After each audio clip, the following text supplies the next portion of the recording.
Syllabus में रहता है वो जो कोडिंग है वो है BCD binary coded decimal, EBCDIC extended binary coded decimal interchange code, ASCII American standard code for information interchange, इसकी Indian standard code for information interchange and Unicode universal code. ये है आज का क्लास। लेकिन ये कोड जानने से पहले जो बहुत ही जरूरी है वो है बीट एंड बाइट का कॉन्सेप्ट होना। तो पहले बोल देते हैं बीट एंड बाइट। चलिए बीट क्या है? बीट दो तरह से हम लोग बोल सकते हैं। क्या क्या है? एक, कंप्यूटर मेमोरी नपने का जो सबसे छोटा यूनिट होता है वो है बीट। तो bit is a smallest unit to measure computer memory. Each digit of binary system is known as bit. 1 0 1 1 0 1। तो ये जो है ये अगर बाइनरी नंबर है तो ये एक एक एक एक करके बीट होता है। तो ये एक बीट है, ये एक बीट है, ये सब एक एक करके बीट है। तो कितना बीट? 1 2 3 4 5 6।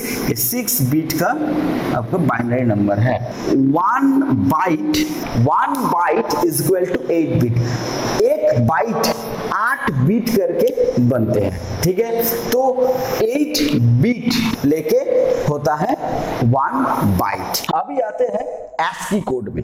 ASCII बहुत इंपॉर्टेंट कोड है, American standard code for information interchange. और ये जो कोड है ये कोड है बेसिकली 7 बिट। बहुत क्वेश्चंस में आता है 8 बिट और स्टूडेंट्स क्या करता है 8 बिट में आंसर देता है, लेकिन 8 बिट नहीं होता है। एक्सटेंडेड ASCII कोड यूज होता है 8 बिट में। फिर से मैं बोल रहा हूं, एक्सटेंडेड ASCII कोड का बीट है 8 बिट, लेकिन सिर्फ ASCII बोला जाएगा या पूछा जाएगा तो आंसर होगा 7 bit. Combination 2 to the power 7 128 number combination होता है, कोड होता है। और 0 to 127 तक हम लोग कॉम्बिनेशन बना सकते हैं। और नेगेटिव एंड पॉजिटिव में -64 to -1 एंड 0 to 63। लेकिन इसका यूजेस कहाँ है? क्यों इंपॉर्टेंट है? इंपॉर्टेंट इसलिए है, हम लोग जो कीबोर्ड में बहुत सारा कीज है, वो कीज जो हम लोग जब टाइपिंग करते हैं तब क्या जाता है? ए जाता है, बी अगर टाइपिंग करते तो बी जाता है, नहीं, ए का कोड जाता है, बी का कोड जाता है। जो कंप्यूटर पहचानता है वो है कोड। क्या कोड? ये वाला ASCII कोड। मतलब सब ये एक यूनिवर्सल कोड है और बहुत इंपॉर्टेंट है। ये जो कोड है ये कोड है अल्फा न्यूमेरिक कोड। ये क्या है? Alpha numeric code. जो हम लोग पहले जो देखे थे BCD कोड, ये सिर्फ न्यूमेरिक कोड था, लेकिन ये जो है ये है अल्फा न्यूमेरिक कोड। तो अल्फा न्यूमेरिक मतलब अल्फाबेट एंड न्यूमेरिक दोनों को रिप्रेजेंट कर सकता है ये वाला कोड। तो इसलिए बहुत एग्जाम में पूछा जाता है कैपिटल ए का ASCII कोड क्या है, लेकिन वो तो बाइनरी में 7 बिट में आता है, तो इसलिए हम लोग तो याद नहीं कर पाएंगे। इसलिए याद रखते हैं उसका डेसिमल वैल्यू से। डेसिमल वैल्यू क्या है? ए का डेसिमल वैल्यू है, मतलब ए का ASCII कोड जो होता है उसका डेसिमल वैल्यू है 65 और स्मॉल ए का जो ASCII कोड है उसका डेसिमल वैल्यू है 97। ये प्लीज प्लीज प्लीज ये याद रखना, बहुत इंपॉर्टेंट है। ये कैपिटल ए का जो ASCII वैल्यू है वो है 65 और स्मॉल ए का जो ASCII वैल्यू है 97। तो बाइनरी में अगर वो आंसर देगा तो 2 से डिवाइड करके 7 बिट में चला आएगा।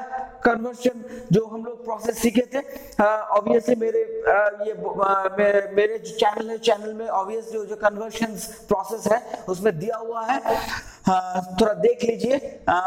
और बी, कैपिटल बी, जो कैपिटल बी है, कैपिटल बी मतलब नेक्स्ट बाय नेक्स्ट आएगा। तो ऐसे करके 65 ए का अगर होगा तो बी का क्या होगा? 66। और ये छोटा जो स्मॉल लेटर में 97 होगा तो बी का स्मॉल लेटर में क्या होगा? 98। ऐसे करते करते जेड तक जाएगा, जेड तक आएगा। तो ज्यादातर यही पूछा जाता है, इसलिए मैं इतना तक ही बोल रहा हूँ। ये एक यूनिवर्सल कोड है क्योंकि सब कीबोर्ड में यही कोड यूज होता है। ये टोटल जो कंप्यूटर में कीबोर्ड यूज होता है, राइट? ओके, नेक्स्ट आते हैं extended ASCII code. Extended ASCII code क्यों आया है? क्योंकि कीबोर्ड में बहुत सारा कीज इंक्लूड हुआ है बाद में, जैसे एम्परसेंड, डॉलर, मतलब 7 बिट से उसको 8 बिट हमें एक्सटेंड करना पड़ा, इसलिए इसका नाम हुआ है एक्सटेंडेड एसटी कोड। और इसका जो बीट है 8 बिट, कॉम्बिनेशन क्या होगा, कॉम्बिनेशन है 2 to the power 8 मतलब 256, 0 to 255 इसका रेंज होगा। कैपिटल ए स्मॉल ए इसका वैल्यू सेम ही रहेगा, लेकिन सिर्फ सामने वाले जो बीट होगा मतलब जिसको हम लोग बोलते हैं मोस्ट सिग्निफिकेंट बिट, उसमें एक 0 ऐड हो जाएगा बस, और 8 बिट करके हम लोग रिप्रेजेंट कर देंगे, तो ये होगा एक्सटेंडेड ASCII कोड। अभी हम लोग आ रहे हैं इसकी, नॉट ASCII, ये है इसकी, ISCII, Indian standard code for information interchange. Indian standard code for information interchange, ये एक इंटरनेशनल कोड हम लोग नहीं बोल सकते, ये एक नेशनल कोड है, तो ये भी अल्फा न्यूमेरिक कोड है, 8 बिट का कोड है, इसलिए 2 to the power 8 is equal to 256 number of code हम लोग जनरेट कर सकते हैं, और 0 से 255 कोड का रेंज होगा। और ये हम लोग जनरली बहुत सारा अलग डिवाइस में यूज कर सकते हैं। अलग डिवाइस का अगर कोई हम लोग को नया वाला डिवाइस में कुछ नया कोड चाहिए, तो हम लोग वैसे कोड, ये रेंज का कोड यूज कर सकते हैं और करते भी हैं। हम लोग आ रहे हैं अभी यूनिकोड, मतलब यूनिवर्सल कोड। ये भी बहुत इंपॉर्टेंट कोड है। अभी क्यों इंपॉर्टेंट कोड है, क्योंकि ये जो कोड है इसका यूज हो रहा है अभी डिफरेंट टाइप ऑफ लैंग्वेजेस जो होता है, मतलब इंग्लिश छोड़ के बहुत सारा और लैंग्वेज है, उस लैंग्वेज का जो कोड हम लोग टेक्स्ट के रूप में यूज करते हैं डिफरेंट टाइप ऑफ वेबसाइट में, तो उधर हम लोग यूनिकोड ही यूज करते हैं। तो यूनिकोड का जो बीट है वो है 16 बीट, तो 16 बीट होने के लिए 2 to the power 16 कॉम्बिनेशन, मतलब कॉम्बिनेशन कितना आएगा 65,536, इतना कॉम्बिनेशन का हम लोग कोड बना सकते हैं। और उसके बाद रेंज क्या होगा 0 to 65,535।